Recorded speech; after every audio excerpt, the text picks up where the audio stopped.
হাজরিন, কিতাবের মধ্যে লেখা আছে জুমার দিন যখন খুতবা চলে তখন একজনে যদি কথা বলে আরেকজনে যদি বলে চুপ করো, আবার তাকে আরেকজন বলে চুপ করো, তাহলে সারা মসজিদে সবাই করে চুপ করো, তাহলে কথা হয়ে গেল না? আজকে যেহেতু বহু লোক যাতায়াত করতেছে, আপনারা এমন চুপ থাকবেন, কোন কথাই বলবেন না। যারা আসবে তারা মনে করবে এখানে কি না কি হইতেছে, সেও কথা বলবে না। আপনার মুখে বলবেন চুপ করো, মুখে বলবে চুপ করো, সারা মাঠের অবস্থা অন্যরকম হয়ে যাবে। আল্লাহ পাক রব্বুল আলামিনের দরবারে শুকরিয়া যে ছারছিনা দরবার শরীফের সাথে অত্যন্ত সম্পৃক্ত একটা এলাকা মির্জাগঞ্জ থানার এই মহিষকাটা এলাকা। এই এলাকার সাথে ছারছিনা দরবার শরীফের সম্পর্ক ১৬০০ বছরের। ছারছিনা দরবার শরীফের বয়স ১৩৪ বছর যাবত ছারছিনা শরীফের বার্ষিক মাহফিল, কিন্তু ছারছিনা দরবার শরীফ কেন্দ্রিক খেদমত এটা আর বহু পুরানো। আমরা যতদূর ইতিহাস জানতে পেরেছি যে ছারছিনা দরবার শরীফ কেন্দ্রিক এই খেদমতের বয়স হলো ৪০০ বছর। কত বছর? ইংরেজি ১৮২১ সন, এখন হইল ২০২৫ সন। আজ থেকে ২০৪ বছর আগে হযরত মাওলানা শাহ সুফি নেসারউদ্দিন রহমাতুল্লাহ আলাইহির দাদা জানের নাম ছিল সুফি জহিরউদ্দিন রহমাতুল্লাহি আলাইহি। তিনি মঠবাড়িয়া অঞ্চলে তার এই খেদমত করতেন। এইটা তো আমাদের পুস্তক আকারে লেখা আছে। হযরত মাওলানা শাহ সুফি নেসারউদ্দিন রহমাতুল্লাহ আলাইহির দাদা জান সুফি জহিরউদ্দিন রহমাতুল্লাহি আলাইহি এত বড় আল্লাহর ওলি ছিলেন, উনি প্রত্যেক দিন রাত্রিবেলা নামাজ পড়ার পরে ১০০ বার করে সূরা ইখলাস পড়তো। কতবার? পড়ে জায়নামাজের পাশে একটা দাগ দিত। এরকম ভাবে সারা রাত্রে নামাজ পড়ার পরে দেখা যাইতো তার এই জায়নামাজের চারপাশে মাটিতে জায়নামাজ দিত, কোন জায়গায় ফাঁকা আর থাকতো না। সুবহানাল্লাহ। হাদিসের মধ্যে লেখা আছে যে কুল হুয়াল্লাহু আহাদ, এই সূরাটা হলো সিফাতুর রহমান, আল্লাহ পাক রব্বুল আলামিনের সব গুনাহগুণ, তাই না? কুল হুয়াল্লাহু আহাদ, হে রাসূল আপনি বলে দেন আল্লাহ এক, আল্লাহুস সামাদ, আল্লাহ পাক রব্বুল আলামিন কারো মুখাপেক্ষী নন, তিনি নিষ্কাম, কারো মুখাপেক্ষী না, কি ঠিক কিনা? লাম ইয়ালিদ ওয়া লাম ইউলাদ, তিনি কাউকে জন্ম দেন নাই আর তাকেও কেউ জন্ম দেয় নাই, কি ঠিক কিনা? ওয়া লাম ইয়াকুল লাহু কুফুয়ান আহাদ, আল্লাহর সমকক্ষ কিছুই নাই, কেহই নাই, কি ঠিক কিনা? এইজন্য এক সাহাবী সে প্রত্যেক নামাজে কুল হুয়াল্লাহু সূরা পড়তো। রাসূল সাল্লাল্লাহু আলাইহি ওয়াসাল্লামের কাছে নালিশ দিছে, ইয়া রাসূলুল্লাহ উনি শুধু কুল হুয়াল্লাহু সূরাই পড়ে।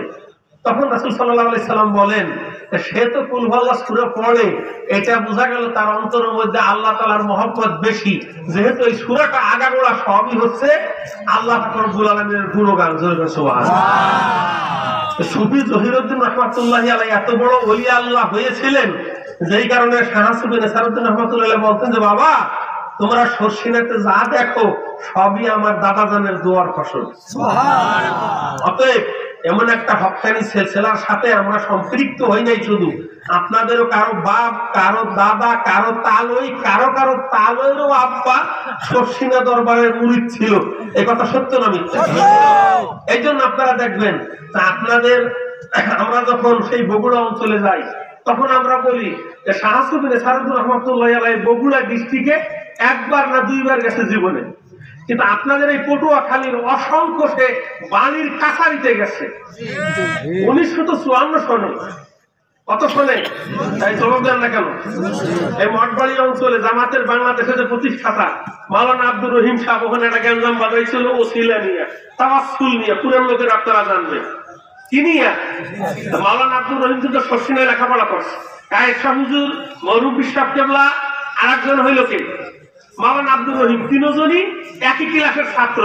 একজন হয়েছে সমগ্র বাংলাদেশে আহলুস সুন্নাত ওয়াল জামাতের আকীদার ধ্বজাধারী, আহলুস সুন্নাত ওয়াল জামাতের আকীদাকে জাগাই তুলছে সমগ্র বাংলাদেশে, সালফে সালেহিন ওলিয়া উলিয়াদের আকীদায়। আর একজন হইল কি ওলিয়া উলিয়াদের আকীদাগুলি সব দাফন করছে। কথা বল না কেন?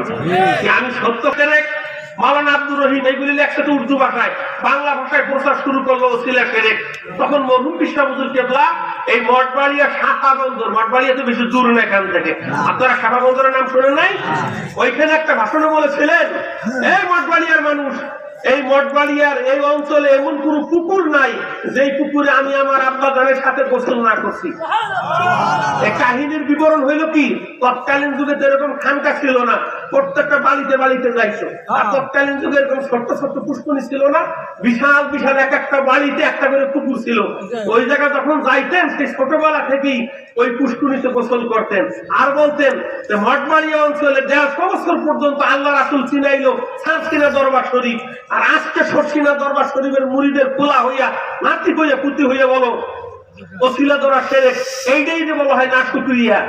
সরসিনা মাদ্রাসার ডাইল চাইল খাইয়া ওখান থেকে সিয়াসত্তার কিতাব পড়ার পরে এখন তুমি বাড়িতে আইসা বলতেছো ওসিলা সেরেক। আচ্ছা আপনারা বলেন যে একটা জিনিস বুঝার জন্য হাত একটা টিপি দিলেই বোঝা যায়, কি ঠিক কিনা? কোন ব্যক্তি গুমরাহ হওয়ার জন্য ওসিলাকে সেরেক বলা না যায় বলাই যথেষ্ট। এখানে বহু উলামায়ে কেরাম আছেন, বিশেষ করে সৈয়দ হুজুর আছেন, আমাদের ছাত্রীরা মাদ্রাসা সর্বজন শ্রদ্ধ আমাদের ইংলিশ স্যার, উনি ছাত্রীরা মাদ্রাসা থেকে 99 সনে তফসিরে পাশ করা, এবং আমাদের উস্তাদ উনি শুধু ইংরেজি পড়াইতেন না, ছাত্রীতে সিয়াসতটা ছাড়াও উনি যে কঠিন কঠিন কিতাবগুলি নুরুল আনোয়ার কি অত্যন্ত কঠিন কিতাব না উলামায়ে কেরাম এগুলো অত্যন্ত সম্মানের সাথে দর্শ দিয়ে থাকে। আপনারা বলেন ওসিলা সম্পর্কে এই সিয়াসতটা কিতাবের মধ্যে দলিল আছে কি নাই? সবাই তো বলেন না। ওসিলা